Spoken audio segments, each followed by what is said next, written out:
friends, Jay Siren here. Welcome to the 4th episode of Sizzlevision. This month, I traveled to Oakland, California to witness a live entertainment phenomenon appropriately titled Tourettes Without Regrets. Tourettes is notorious for creating a powerful and chaotic cross-genre blend of underground arts and live performance, which uniquely draws the audience into the progress of entertainment throughout the night. Let's see what producer and host Jamie DeWolf had to say about the origins of this incredible event and what's allowed it to keep on sizzling for almost 15 years. I'm standing here with Jamie DeWolf, the producer of Tourettes Without Regrets, and a man with his hand in so many pots, I think it's best we just let him explain it for himself. First of all, Jamie, thank you for having me here today. Thank you very much. And in your own words, let's start off by just telling us what it is that you do in your own words. What is it that I do? A loaded question. Well, on the first Thursday of the month, I do this. I host and curate and book and cause mayhem and havoc as the MC of Tourettes Without Regrets. I also MC Seduction for Roast. I also MC a bunch of other crazy events, from variety shows to circus shows to slam poetry to stand-up comedy to... I do a lot of MCing-ness, but then I'm also a filmmaker is my day job. I'm also a producer for NPR. I'm also fucking weirdo. I don't know. A lot of shit. It really just depends. I just got back from Canada. We did a whole Game of Thrones variety show up there. Doing this. This weekend I'm shooting films for 2 days, and yeah, so just a lot of crazy underground everything. So many pots is certainly an understatement, but we're here tonight at Tourettes Without Regrets, which for over a decade has been a consistent live entertainment phenomenon, I'll call it that, full of crazy mayhem and artistic good times. I have to know, how did this event come to be? What's the origin story of Tourettes Without Regrets? Tourette's, it actually purely started out of revenge. I started in Venetian Vallejo. It was very nakedly out of revenge. I was kicked out of every open mic in my hometown and within like a 15-mile radius, and I would take the bus out by myself when I was very young, and I would go out and I would try to read at these, you know, open mics and stuff like that, and they would kick me out because my material at the time was very confessional, it was very violent, it was like really crazy, and to me I was just trying to be honest about what I was going through in my life. And what I realized, excuse the lozenge, what I realized is that a lot of open mics really weren't that open. And so the last show I was at, they asked me not to come back because I had read this whole piece about self-mutilation and I had all these knife slashes on my arms. I mean, I was coming pretty much straight out of the gutter is what I felt like at the time. And then I vowed, I was like, I'm gonna make a show that will destroy your shows, where everything is open and is completely, you can do anything you want. And then that was actually how the name started, Tourettes Without Regrets. And I wanted to make a show where there was no limit, there was no genre, that it was kind of anything goes, and to sort of incorporate all of this crazy shit that I love, which is everything from, you know, people on fire, to poetry, to rap, to people being attacked on stage, to dirty comedy, to let's throw meat around, to, you know, I mean, there just wasn't, I never really made a distinction as an artist between kind of lowbrow and highbrow, and I think Tourette's does that. It's just like, it kind of takes all these different art forms and just has like a destruction derby with it. And you know, we don't really limit it. Like, there's a lot of shows that are just a burlesque show, or they're just a comedy show, and like, we'll have burlesque and something on fire, and then a battle rap, and then, you know, tonight we're gonna have a What's Down My Pants contest, and be putting various disgusting items down my pants. We're gonna have stand-up comedians, slam poets, dirty haiku. A lot of it is just, it just is what keeps me entertained, and it's kind of for the very cynical, short attention span set who just fucking want, just like, all right, something on fire, great, now make me laugh, now like stir my soul, you know. What's down my pants? That's the game. Okay, here we go. All right. What is it? It is my penis. Oh my God! It feels like it's an electric. Yes, it is. Oh God, that's so horrifying what I'm seeing right there. It is a cricket! It is not cricket! Oh my God, get out of my pants! Oh my God! Cow placenta! Give it up for Nina one more time! You know, I mean, it's just a lot of that. And then over time, I mean, I was doing it very selfishly, and then started to realize, hey, people actually like this shit, and then they just kept coming, and so it's just only encouraged. It's just thrown more gasoline on the flames. And so, yeah, it's actually coming up on the 15th year, and I don't think I ever would have thought, as a crazy little maniac, that we would have gone this long. But it's awesome we have, because it's just grown, and it's kind of like a laboratory for freakish arts. You know, there's not a lot of battle rappers that usually perform with circus performers, and a lot of the collaborations that happen because of it are really awesome. So.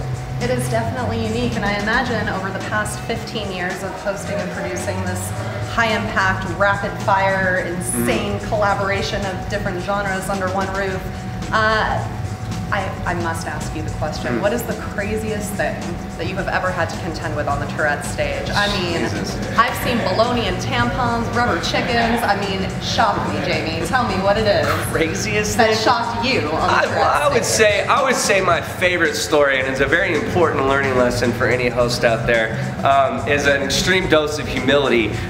In the early days of Tourettes, where I hosted in a much more aggressive, just like an Andy Kaufman, Gigi Allen style, just would come out to chants and trash flowing my way. One night I was particularly surly. This is in Vallejo in our very beginning, and I started encouraging the audience to throw trash at me. I was like, yeah, fuck you, you're a bunch of voyeurs, you know, and you just came to watch, and how are you even involved in it, whatever. And a total act of hubris. And someone that I was actually friends with stuffed textbooks in their backpack, and all this trash is flying at me. And I remember seeing him tucking like that, and he was smiling, and some cup hit me in the air, and then I looked back, and he hit me full in the face with his flying backpack, and I was knocked unconscious, and the audience dragged me outside, left me on the street, and then someone else took the mic and started hosting it. And that was an important lesson, that just because you're a host don't mean you're magic. You have a little humility, you gotta respect the audience, and you know, I mean, that's how I host it. It's like, I like to host high stakes. I don't have written jokes, I freestyle everything, and crazy shit happens. I've gotten in, you know, fights, I've been punched, I've had chairs thrown at me, but I like it. It's like a high wire act, you know what I mean? It's like, it keeps it alive. I like it alive. I like not knowing what's gonna happen. You know, that's important to me. So I mean, as for the craziest shit, I would let that be it. That was more of a lesson than crazy. We specialize in crazy, so that's an endless list. That was a good answer. And for my final question for you, I'm going to hit you with this. Now, I think that you just explained to us in so many words the reason for Tourette's longevity is that you really do pull the crowd into the entertainment experience, and it kind of puts you in a surreal sort of world. Now you, as an entertainer, must be flipping a million switches throughout the night. You're producing, you're hosting, you're performing. I want to know, what is it inside of you, Jamie, your inner sizzle, what it is that you switch on before you get on that stage that allows you to attack it and manage such a chaotic, insane, beautiful experience? Where does it come from? Jesus, yeah, some of that I don't even know half the time. This is a good example because I'm actually fighting. I'm completely sick right now, fighting a fever, and you're probably not going to get too close to you. And everything you're going to see on stage is a total lie, is a total sham, total con. There's not a cell in my body that wants to be rocking and rolling with like the crowd of Oakland. I want to be at home like sipping tea, watching Lord of the Rings. But I got to fake it. And two, it's just, I just try to remember like that I want to make the show alive. That's the main thing, is to remind him that this is alive. It's not a television set. For me, it's like I just kind of turn on that evil pit of charisma that L. Ron Hubbard gave me or something, that just like try to manipulate the minds of many, but manipulate it for their own one-night stands and hangovers and fun, and to get him to scream and give standing ovations. And a lot of it is that because I'm a performer, so it's like I don't come as a host of just like put your hands together. I'm like, we should respect anybody that's brave enough to get on a stage, anybody who has a discipline, who like practices their art form, whether it's taking off your clothes to synchronize music, or whether it's like lighting shit on fire that you don't end up in a hospital after. Like, they all deserve our respect, and especially in this day and age, so many people are so used to just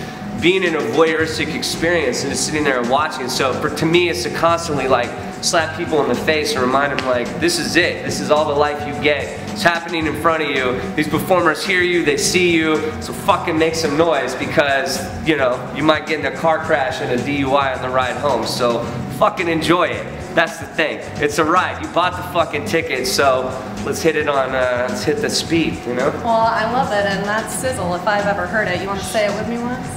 Sizzle.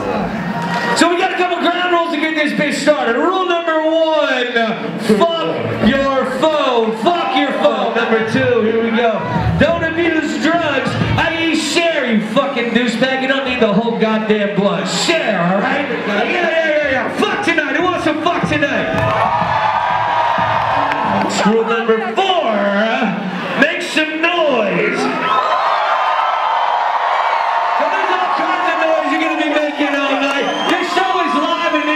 Meaning that everybody that is on that stage can hear you, they can smell you, and you need to give love to anybody brave enough to get up on that bitch. What does love sound like, Tourettes?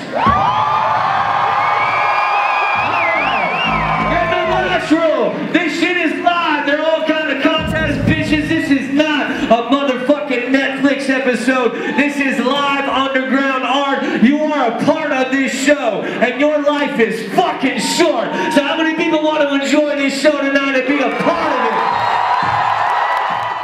No event is made whole without the presence of a highly organized and quick-thinking stage manager, and Tourette's is no exception. After the show, I had the pleasure of chatting with stage manager Wonder Dave to find out what he contends with on event nights and how he got drawn into this creative cyclone that is Tourette's Without Regrets.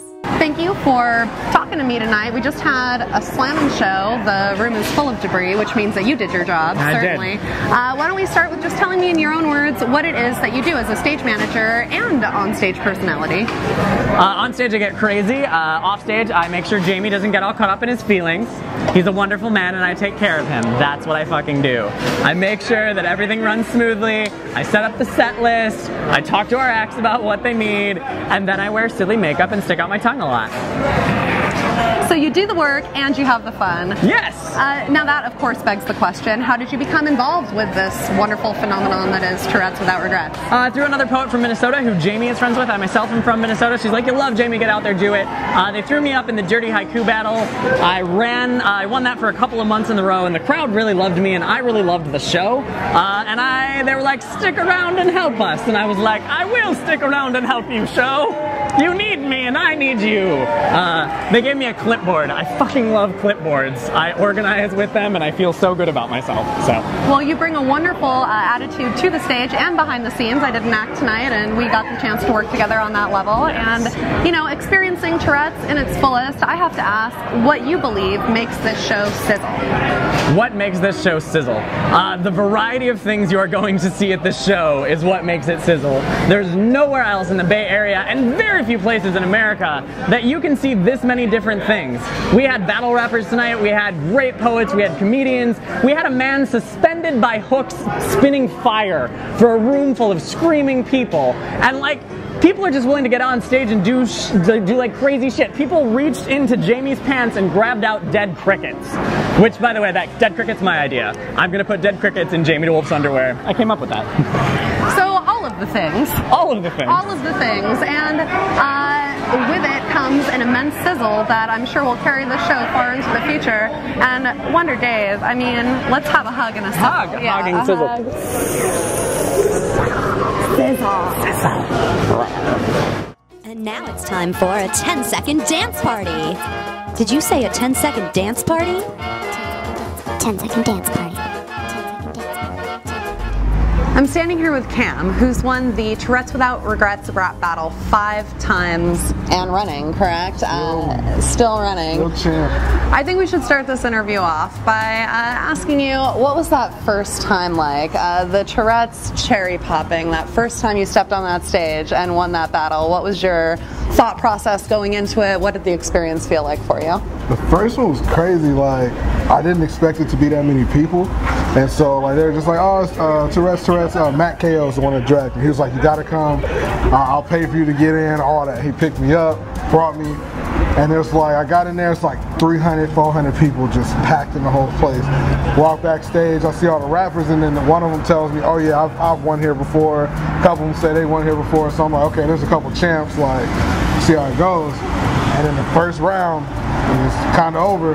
In the second round, it was kind of over. And then the finals was fun. They do it like a different style. Like you have the regular battle, each person goes around 2 rounds. And then after that, you have to spit 4 for 4 bars, and back to back.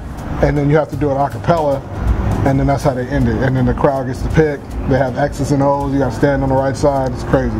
And Jamie's the host, and he's just crazy, like 110%. Like it's just with him and his energy and the crowd's energy, like you're really not gonna lose at all. I won't. You might, but I won't. Well, clearly it was your own sizzling destiny that kind of brought you into this fold. And, you know, performing in other hip-hop shows, I have to ask, stepping into Tourettes, which is such a diverse blend of variety acts and different styles of performance, is it overall a different experience for you as a live entertainer? Do you do anything different internally when you're preparing to step on that stage than you would at a regular hip-hop event? Yeah, actually, I'm always nervous at Tourettes. I'm always nervous at Tourettes. Other shows I'm not nervous at, but Tourettes I have to like get my shit together. I have to sit down, like kind of tell myself, all right, we're gonna kill the show, you're gonna kill the show. But because the crowd just doesn't care. You can win for 5 times in a row and just somebody can come and they like that person more, you lose. So at every time you have to be like on your toes, on your toes, on your toes. As for shows, it's more so I can kind of spit what I already have. I'm more comfortable with it. I know what's coming next.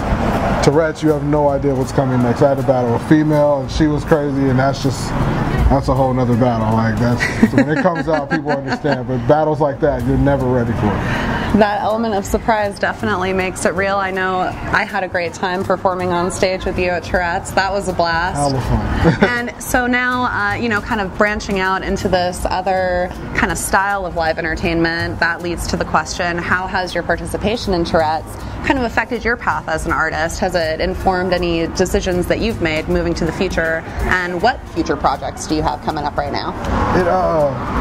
It definitely changed my views on doing shows. Now with doing Tourette's, I've been able to like to do like the Siren show with you and the Flow show with the Element Brass Band. Like a lot of it, especially because I freestyle, it opened up more doors for a more variety of type of shows. I don't just have to do the same old, oh, put your hands up. It's 5 rap acts together. Now I have shows where I have a burlesque team like killing the whole show, and then you have a rapper like out of nowhere like, hey, I can spit. But no, it's definitely made me look at things different. A lot of my music, I still do my music for hip hop shows and like for fans and stuff, and how like I kind of want to view it. But it's nice to kind of have another option of fans to show like, okay, I don't just do this, I can do this too. And now with the projects I'm working on, I have one coming out called Cold Chillin', coming for the summer. That's going to be a crazy project. We're still like 20 songs in and we have to cut it.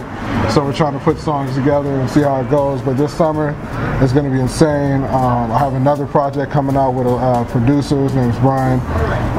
We're doing that. It's just a freestyle thing. So he just made a whole bunch of beats, and I just have to one take it. And whatever beats we picked that are good, we're going to put on the project. Well, I love him.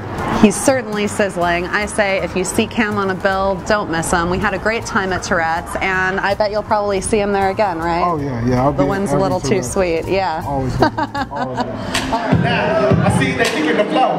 This nigga is stupid, he thinking he got it by double time killing these shows. That nigga was looking, they know what I'm doing, so nigga just give me the go. That money on my mind, like all the time, them niggas are splitting these flows.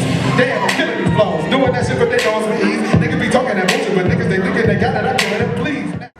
We're here, the show's over. It was one hell of a night. Tell me, as a producer and an entertainer, once the show's over, the floor's being cleaned up, how do you feel? What goes through your mind? What's your emotional state? What's that process of coming down from the show like for you? Well, it's kind of coming to reality and realizing that I still have cow placenta on my hands, and I have dead crickets still in my pants someplace. I didn't actually have enough time to wash them out, so there's crickets somehow falling around. I think that's a unique afterglow of a typical producer, of having covered in various biological hazards.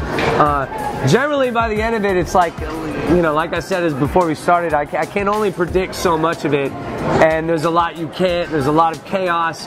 We like a certain amount of chaos, but the point is trying to make it not too chaotic. And chaos still did happen. The entire stage, we wrapped it expecting chaos, and though we wrapped it carefully, during the act, all the plastic managed to get dispersed perfectly enough that gallons of ketchup and mustard still hit the direct stage and still led to us wiping down the stage for several minutes. It's probably the messiest show that I've ever seen. We encourage messy acts, but that's why we have such a wide backup crew. Of all of our scantily clad performers are here mostly not to look sexy, but to clean up various fluids. Well, it was messy and amazing. Yeah, we kind of buy new towels and have to throw them away at the end of every night. We've had a tarp, we tried that didn't work. We used to have nothing at all, and it was just like many sad bar rags wiping up, like, you know, buttermilk and, you know, there's blood and... There's nothing wrong with a little good, clean, dirty fun. That's the truth. Right. And then lots of ketchup. I mean, this is what I love at the end of a night, though. All this alcohol that was consumed, the wreckage. Sometimes we end the night with a toilet paper dodgeball battle. Because I'm under the weather, we decided not to go that far tonight. But generally, we try to leave them a little fucked up in the head, and they're going to wake up tomorrow and be like, what happened? And I try to always ask people what they think after the show ended, like, what are 3 things that are going to stand out to you? Pretty sure a guy hanging from his hooks from the ceiling will probably stand out. Even a deluge of drugs, I'll still remember that. Definitely. So we've already talked about all the million things that you do. I want to know right now, what's up next for you? What's your next project that you have going on? Well, I'm trying to do something with you up in Sacramento. Oh, that's right. Jamie DeWolf and Jay Siren coming together in Sacramento. I'm trying to see if that's possible. We're going to see who's sexier with their shirt off. It's going to, Definitely me. Definitely me. Maybe, no. So, trying to do, take Tourette's and our craziest little abominations and on the road and do more shit. We just did Canada. We want to do different shows, different areas, different collab. Tourette's will always stay as the Empire every first Thursday, but we have the adults only show. I want to do a game show coming up. It's just more, bigger, and better, and encouraging more beautiful ladies like yourself to do ugly things on stage. Well, it certainly was a pleasure, and that's straight from the man himself, Jamie DeWolf, everyone. That's me. Thank you. The empire that Jamie DeWolf is creating as a producer, director, and live entertainer is impressive and certainly sizzling. Having experienced Tourette's as an audience member and a performer, I can tell you that there's a very special, albeit unconventional show family that comes together to foster an atmosphere of sexual and creative freedom that emanates from the stage all the way through the crowd out the front door of the Oakland Metro Opera House. I could speak on the topic of audience integration as a pivotal component to the future of live entertainment forever, but instead I'll say this. There's no real way to understand the palpability and power of this kind of crowd interaction better than actually experiencing an event like Tourette's yourself. If you are ever in the San Francisco Bay Area on the first Thursday of the month, head down to the Oakland Metro Opera House and experience Tourette's without regrets for yourself. This concludes our 4th episode of Sizzlevision. I'll see you next month as I travel to Santa Cruz, California to visit the ultra-sizzling Sin Sisters Burlesque. Until then, I'm Jay Siren. Sizzle on. But tonight, to celebrate Summer 420, one of our good friends came all the way down from Sacramento by the name of Jay Siren, very sexual producer herself. She's actually filming a show here tonight. She's filming an entire episode of Sizzlevision on Tourette's Without Regrets. And she has a certain little battle rapper some of you fans of Tourette's just might know by the name of Cam. Give it up for Cam, y'all. So how it's gonna work, that y'all got 10 different words that you got from the audience. Cam is gonna freestyle off those words. Every time he says one of those words, he's gonna rip off that letter and she's gonna pop a balloon. And if you're lucky, well, I'm pretty sure you'll get lucky. Let me give you that. Keeping it real, you're so surreal. Lean, popping that pop, you know the feel. Things, the grass is always greener on the other side. I give a fuck if you was talking, you can try to ride. But we gon' say fuck what you think, cause I'ma keep on smoking weed cause I love that day. Now, you gotta probably get permission. Everybody knew exactly what he doing, so it's gifted. And I'ma need you niggas give it up for Sizzlevision. Everybody dance, Sizzlevision better dance. Everybody dance, everybody bounce, smoke some weed, just a chance, nigga. That's love the bounce with. Now with me. Now come on, bounce with me. Now come on, bounce. Now let me see you. Bounce, bounce, smoke, bounce, bounce, bounce, bounce, bounce, bounce. Let's go down. Tourettes, give it up for Jay Siren. Give it up. Y'all gonna see me later. Know that. Sizzlevision, motherfucker.